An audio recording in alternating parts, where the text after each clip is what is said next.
princípios fundamentais para um casamento bem sucedido. E hoje nós vamos falar de 3 princípios: realidade, recomeço e recriação.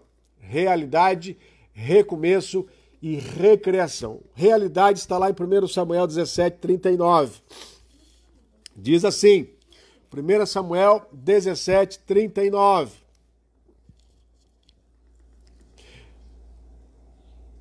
Davi cingiu a espada sobre a armadura e experimentou andar, pois jamais havia ousado. Então disse Davi a Saul: não posso andar com isto, não posso andar com isto, pois nunca o usei. E Davi tirou aquilo de sobre si.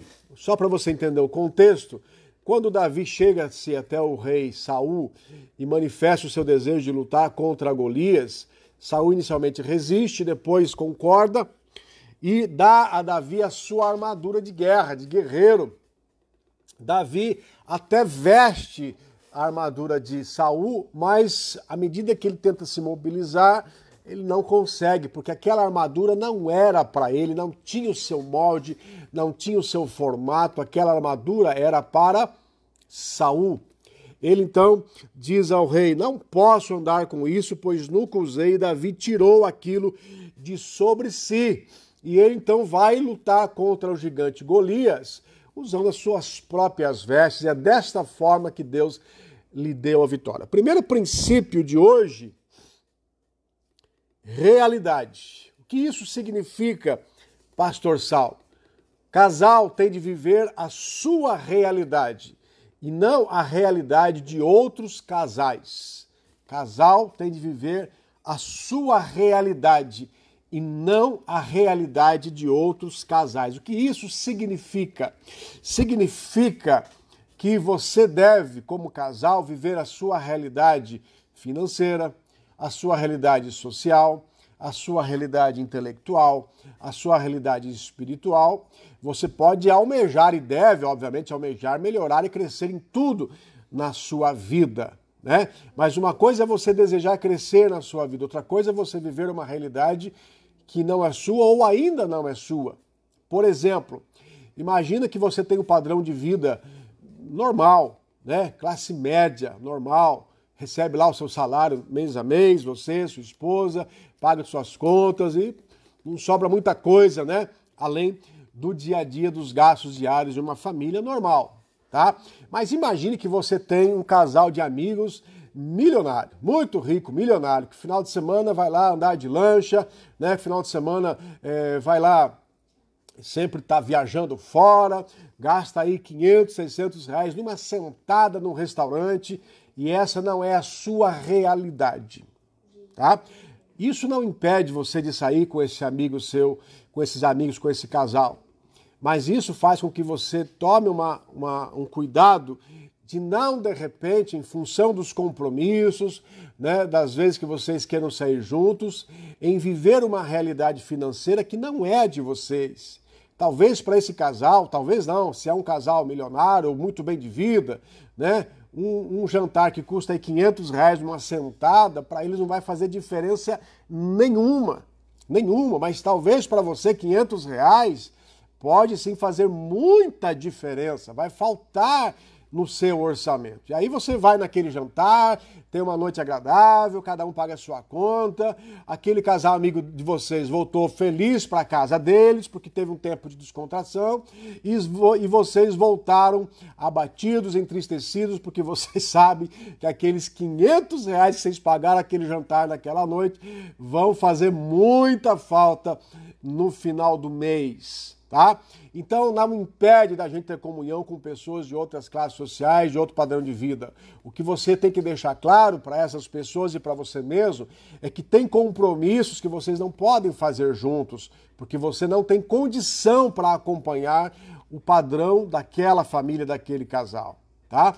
Isso serve para tudo, isso serve para a questão financeira, isso serve para os ambientes que você frequenta. De repente você é uma pessoa extremamente simples, né? E eles frequentam um ambiente totalmente sofisticado e você não se sente bem naquele ambiente, mas faz de conta que está tudo bem, né, para estar com o casal. Não, não faça de conta. Você não precisa estar num lugar que você não se sente bem, né, simplesmente para fazer de conta. Você é uma pessoa do jeito que você é.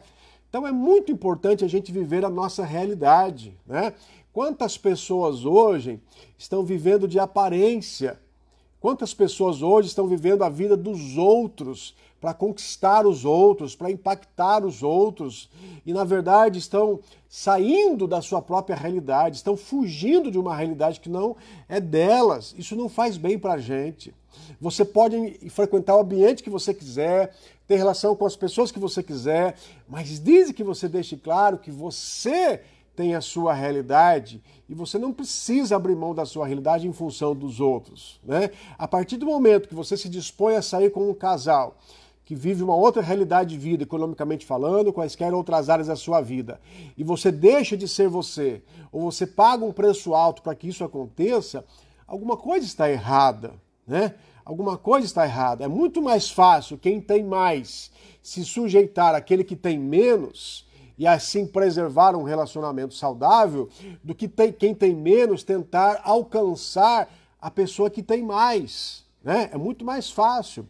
Tem lá um grupo de amigos, né? Todos que têm um poder aquisitivo alto, então vamos fazer uma grande viagem hoje, no final do ano, nós estamos no mês de abril, no final do ano vai passar todo esse negócio de quarentena e nós vamos ficar aí, sei lá, 15 dias em Cancún, né?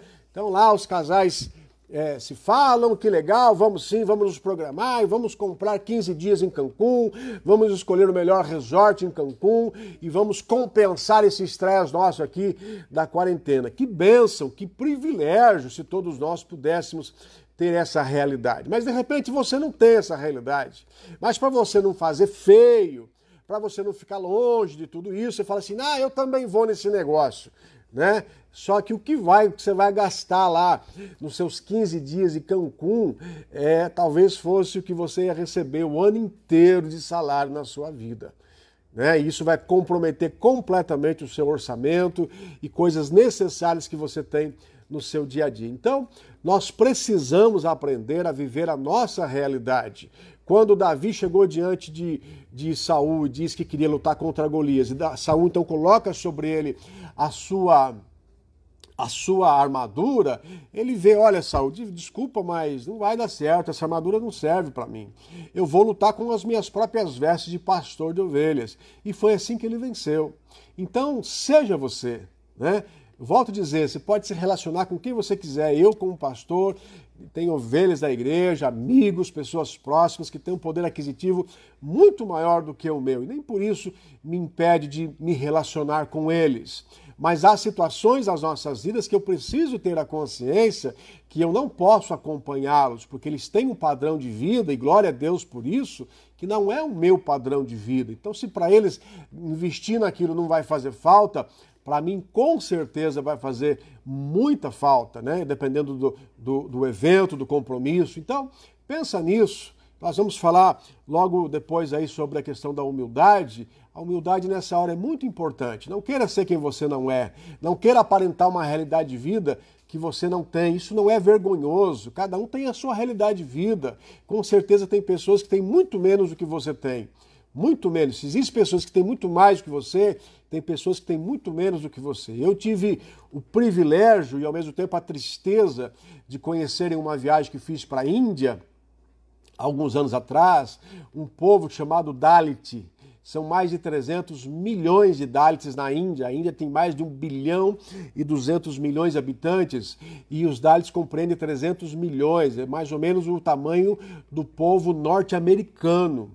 Esses 300 milhões de Dalits são pessoas de uma pobreza extrema, né? Que ganham lá, quando muito, $1 por dia. $1 de trabalho por dia. Trabalho, árduo de pegar fezes nas casas, porque na Índia, na grande maioria das casas, não tem rede de esgoto, então eles pegam as fezes nas fossas e levam em outros lugares, ou então vão nas pedreiras quebrar pedras gigantescas, né, em pedras pequenas, $1 por dia. Um povo miserável, escravo, alvo de grande exploração, né, de desconsideração social, enfim.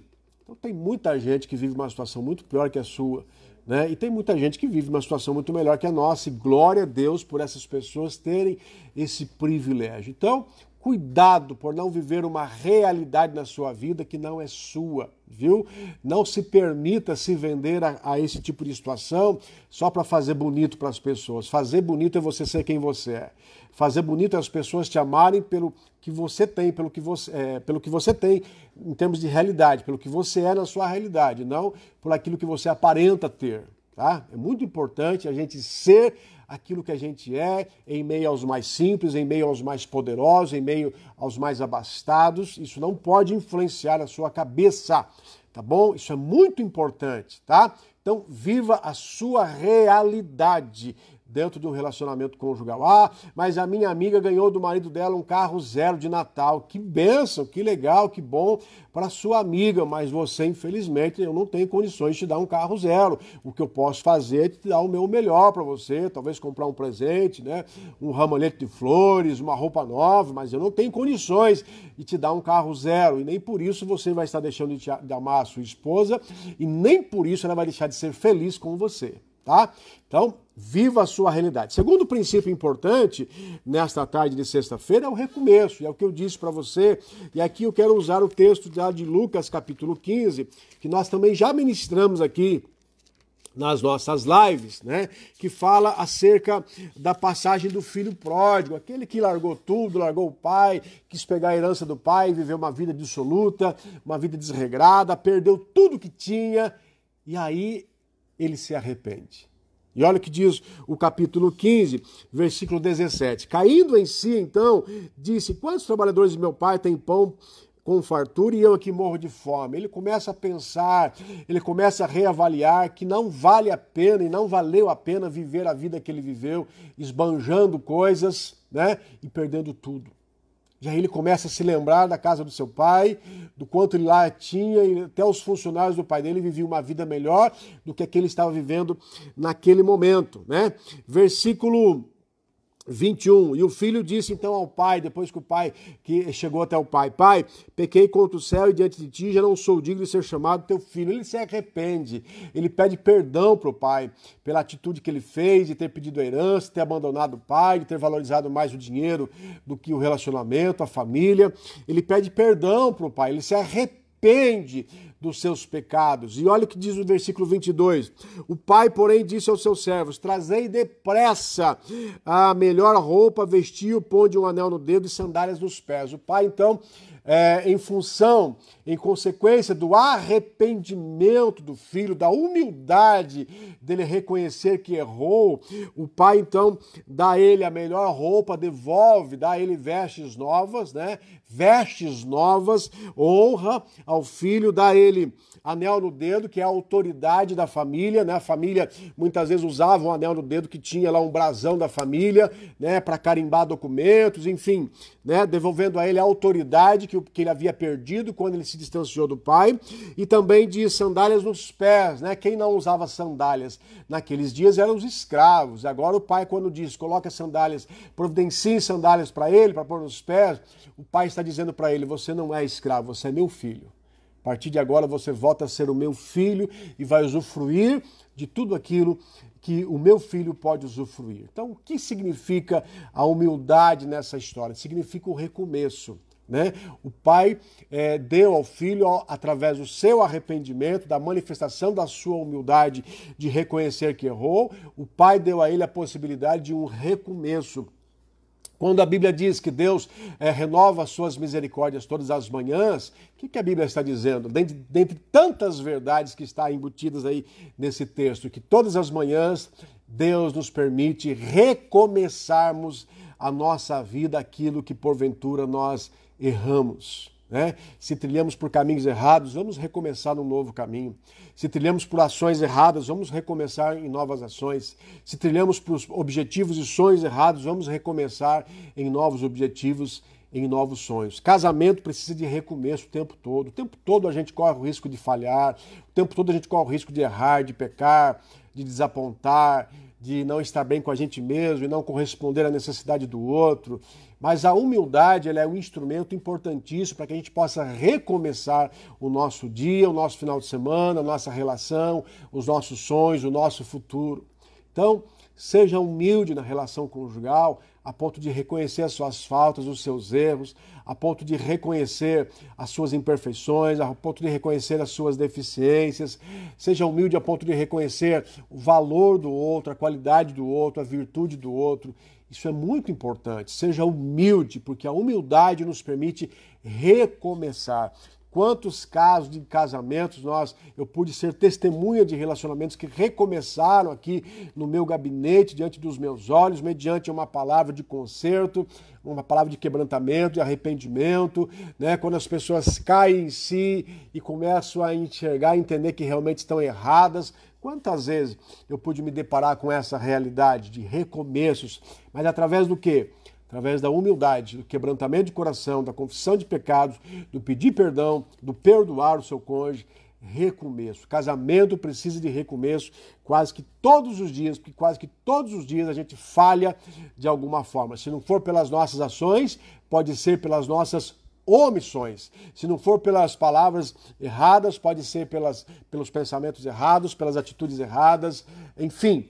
Nós podemos errar todos os dias. Então, se permita recomeçar o seu casamento sempre que for necessário. Não importa a situação em que você está vivendo hoje. Seja como filho pródigo, caia em si, reconheça o valor do seu casamento, da sua família, do seu cônjuge, dos seus filhos, reconheça o valor de tudo isso e recomece, né? Diga, olha, me perdoe, eu errei nisso, eu quero recomeçar, eu quero ser diferente.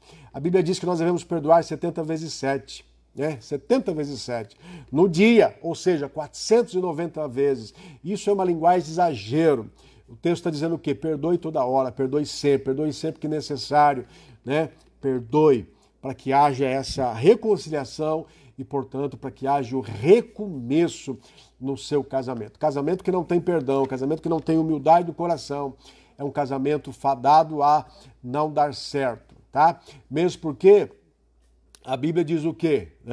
Que Deus resiste ao soberbo, mas dá graça aos humildes. Então, quando há soberba, arrogância, prepotência, autossuficiência na nossa vida, Deus não se agrada. E se Deus não se agradar, querido, Deus vai resistir de você e de mim. E se Ele resistir de você e de mim, Ele não vai intervir nas nossas vidas, Ele não vai responder às nossas orações, Ele não vai nos permitir viver as suas promessas e os milagres que Ele tem reservado para todo casal que se une debaixo dos seus princípios, tá bom?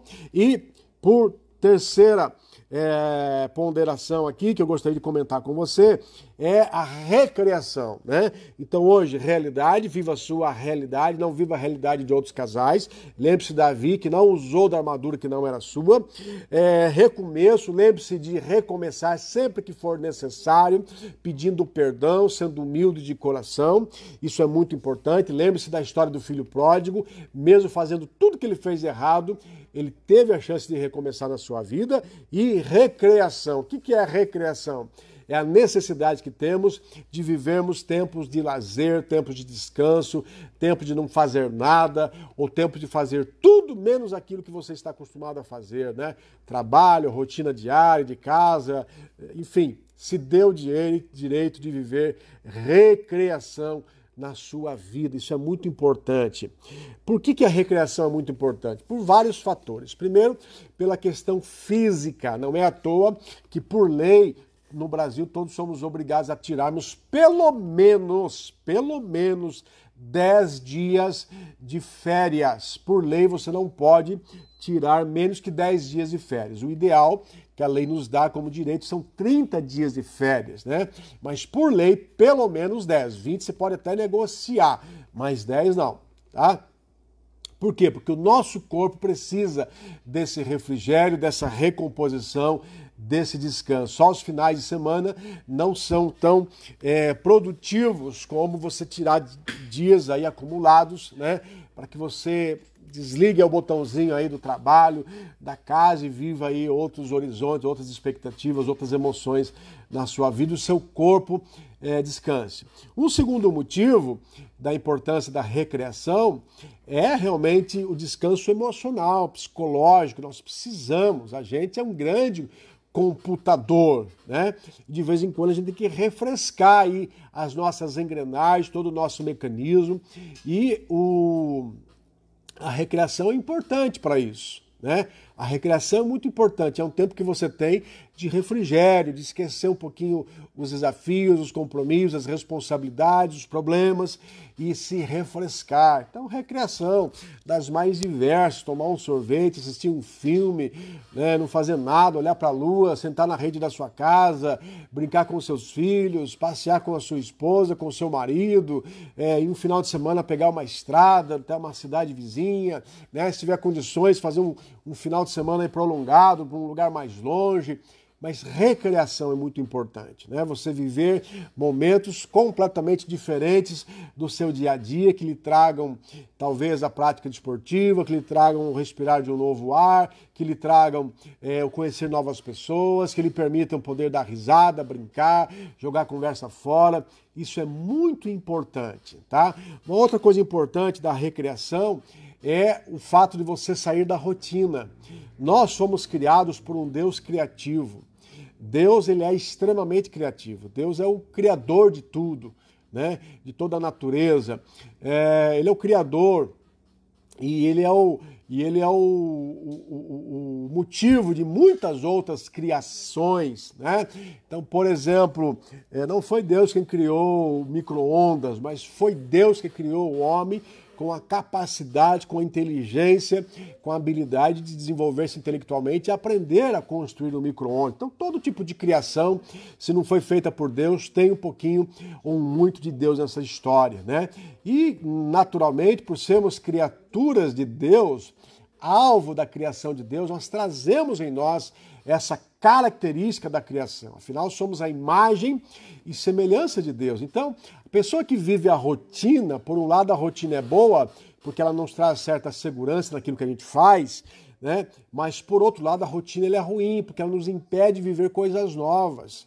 E quando a gente deixa de viver coisas novas no nosso dia a dia, principalmente por tempos prolongados, nossa, faz um mês, faz 6 meses, faz 1 ano, faz 5 anos que a minha vida é só isso.